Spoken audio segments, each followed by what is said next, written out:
rise until sunset. And if you've ever seen the haunted house, it's world famous. We get folks here from Fort Washington, from Alexandria, from Accokeek, Baltimore occasionally. So you don't want to miss it. Events for the entire family. Harvest Fest is first at 2.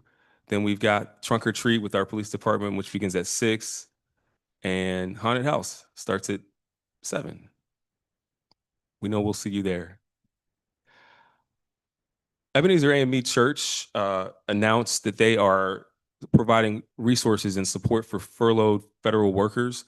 So on tomorrow, Thursday, October 16th, from 3 to 5 p.m. at Ebenezer AME Church, which is in Fort Washington, I believe off of Allentown Road, they'll be distributing food gift cards to furloughed federal employees. Each person who comes will be required to present a valid government ID and an official letter or an email stating that they were furloughed directly from the federal government. So one card will be issued per eligible federal employee. So from 3 to 5 tomorrow, those resources are available, and we wanted to make you aware. Thank you, Councilmember Hines, for bringing that up, by the way. And lastly, Oxon Hill High School's 100th anniversary is still in full effect. I guess because of the fact that the football team beat Parkdale 56-0 last week. NBC News, Channel 4, and the Today Show will be at Oxon Hill High School on Friday.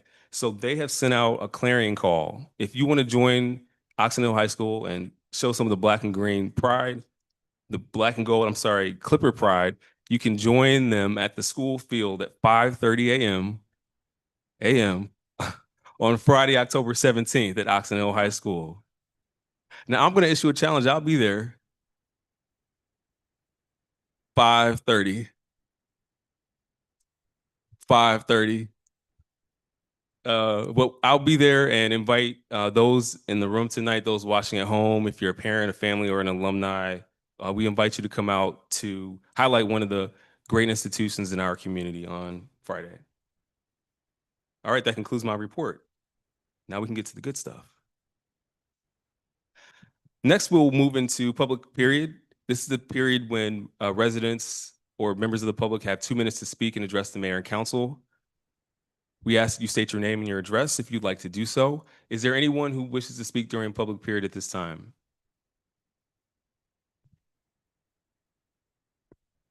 Is there anyone online who wishes to speak during public period at this time? Okay, going once, going twice. Hearing none, public period is now closed. All right, next we will move into our legislation for this evening.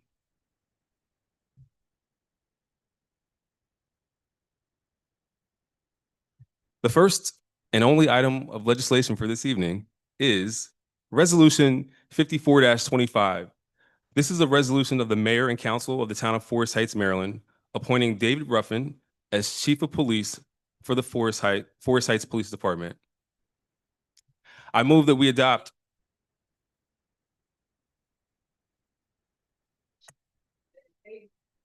Oh, it's Daniel. Yeah, it's Daniel. Did I say David just now? Well, it says it here. I'm reading it. I know you're Daniel. Reading too well. Family, don't y'all hold that against us, please. Okay, I'm going to restate it. This is Resolution 54-25, a resolution of the mayor and council of the town of Forest Heights, Maryland, appointing Mr. Daniel Ruffin as chief of police of the Forest Heights Police Department.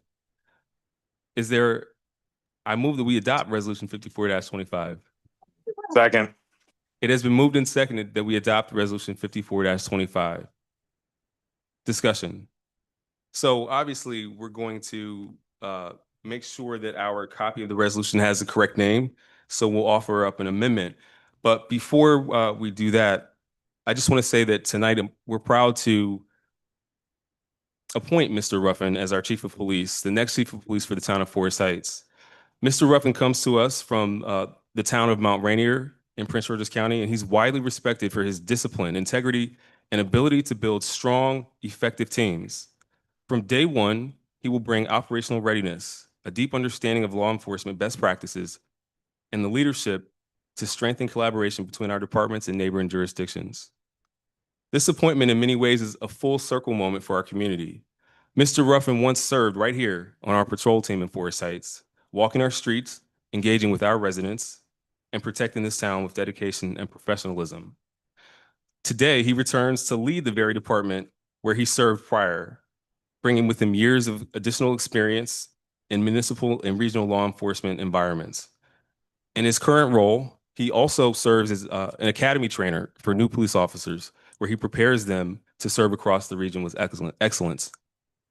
Forest Heights is moving forward with clarity and purpose, leading with vision, governing with realism, and acting with decisiveness. And tonight's appointment reflects that commitment to the future of our town and to the safety and trust of the people that we serve. With that, I would like to offer an amendment that we amend Resolution 54-25, stating striking David and inserting Daniel as the first name of our future police chief. I second. All right, it has been moved and seconded that we amend Resolution 54-25, striking David and inserting Daniel as the first name of our future police chief. All in favor, please signify by saying aye. Aye. Are there any opposed? All right, hearing none, the ayes have it and the resolution is amended. Is there any further discussion on Resolution 54-25? Councilmember Brownson.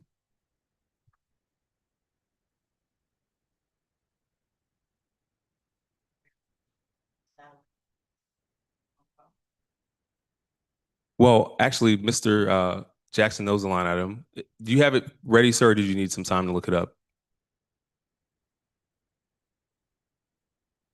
I need some time. Well, I don't know. Well, that's a good question for Mr. Delos. Just Mr. Delos, you opine if it has to be on there? His proposed salary. No, the line item from which it will be paid. I don't think it's necessary because what you're doing is you're just appointing. But if there's nothing illegal about putting it in there, there's more information. But I don't think the resolution is required to have a Okay. line item. Thank you. Well, you're welcome to offer a motion if council concurs. I do remember the treasurer saying to us, I don't know whether it's factual, but he recommended that anytime you put in money, that there should come from a line item. Okay, well, did you want to offer an amendment? Need to know the line item to offer the amendment for. Mr. Jackson.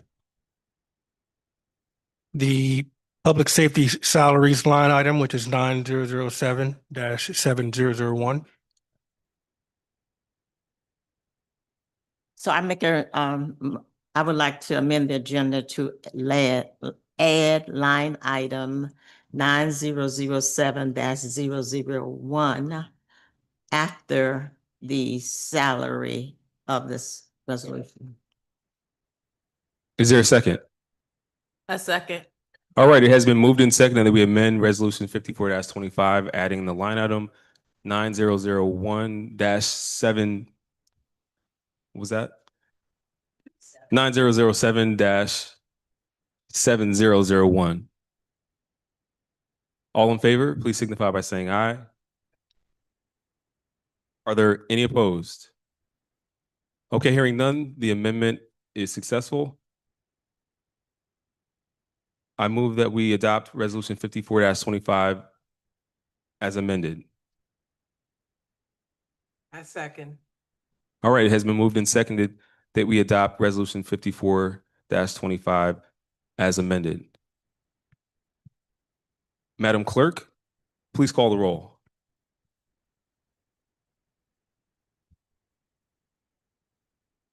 Certainly.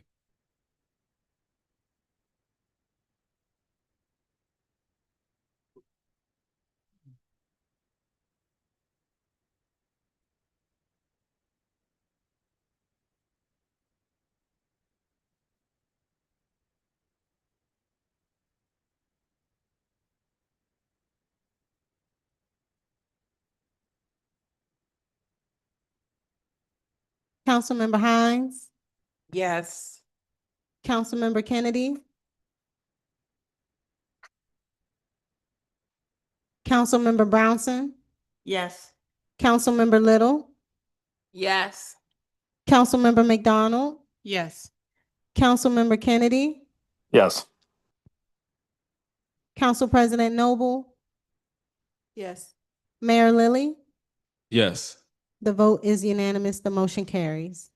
Thank you, Madam Clerk. And congratulations.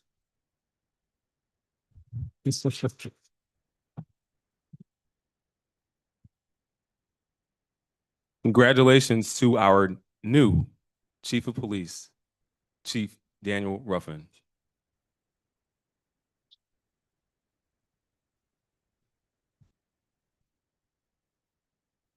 If you would come forward, sir.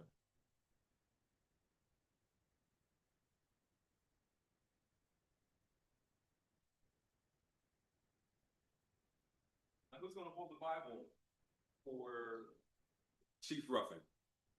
Mrs. The missus. Right here, behind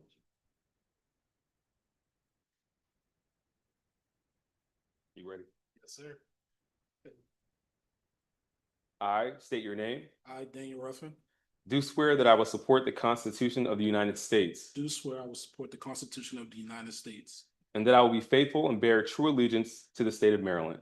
be truthful and bear true allegiance to the, what was the rest of it? And that I will be faithful I will be faithful and bear true allegiance to the state of Maryland and bear true allegiance to the state of Maryland, and support the Constitution and laws thereof. and support the Constitution and laws thereof, And that I will, and that I will, to the best of my skill and judgment, to the best of my skill and judgment, diligently and faithfully, diligently and faithfully, without partiality or prejudice, without partiality or prejudice, execute the office of execute the office of Chief of Police Chief of Police in the town of Forest in Heights, the town of Forest Heights, according to the Constitution and laws of this state. according to the Constitution and laws of this state.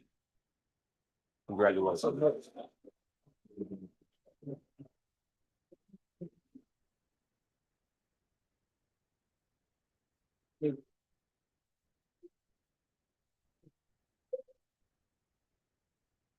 Thank you, guys.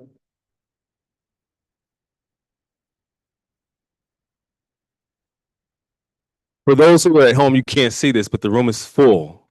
Room is full, and I see and got a chance to meet mom and dad, and I got to meet Miss Ruffin, Mrs. Ruffin, and cousins and nephews. But what also stands out is that we have so many different law enforcement officers from Forest Heights, but from around the county and the state in this room. That speaks volumes to Chief Ruffin's ability to lead and to lead with excellence. So thank you all for being here tonight.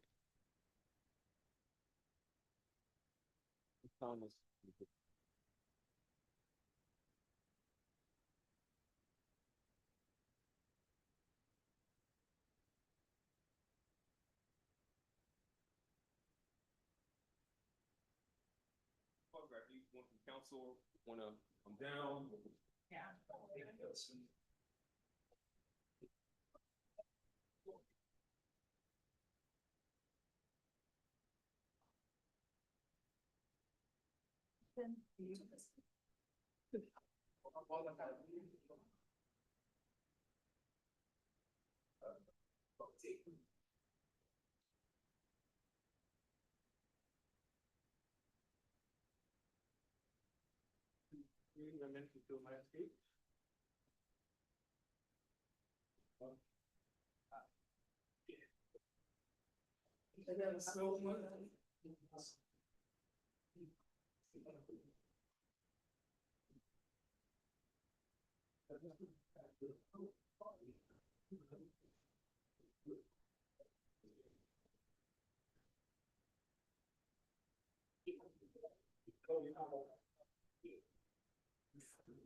At this time, I'm going to turn the floor over to Chief Ruffin so he can have words.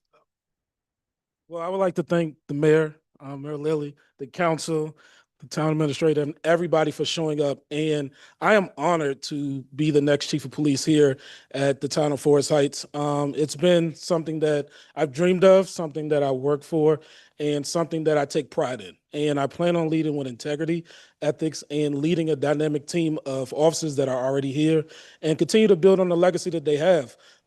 It's something that we have to do as officers here is not only take care of the community, but be unbiased and be there for everybody.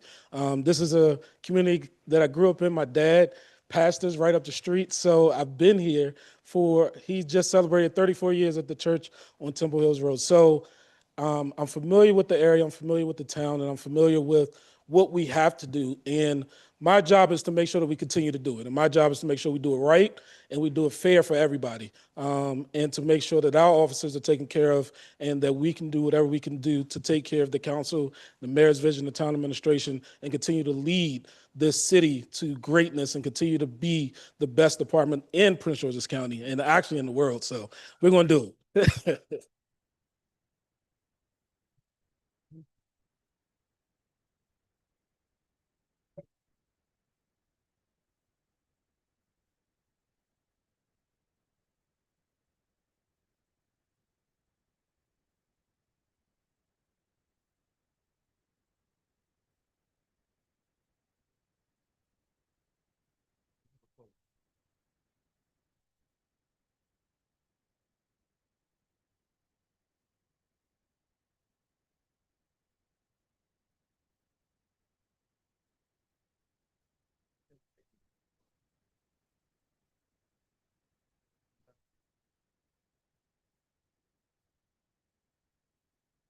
Okay.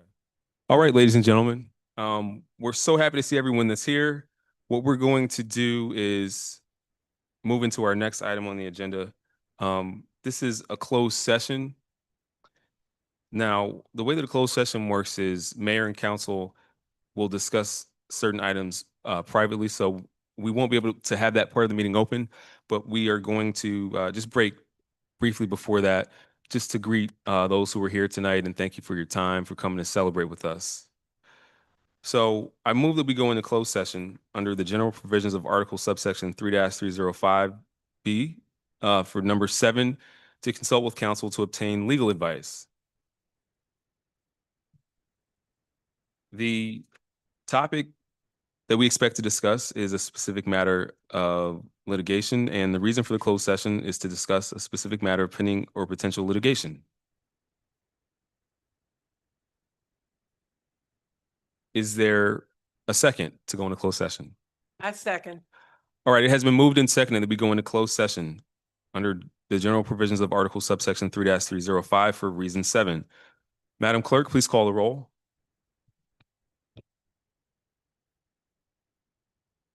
Councilmember Hines, Yes. Councilmember Kennedy, Yes. Councilmember Brownson, Yes. Councilmember Little, Yes. Councilmember McDonald, Yes. Council President Noble, Yes. Mayor Lilly. Yes. The vote was unanimous. The motion carries. Thank you, Madam Clerk. All right, at this time, ladies and gentlemen, we are going to move to close the meeting. We will resume the meeting once we come out of closed session to give a report of what actions we took, who attended, and what we actually discussed. You're welcome to wait until then.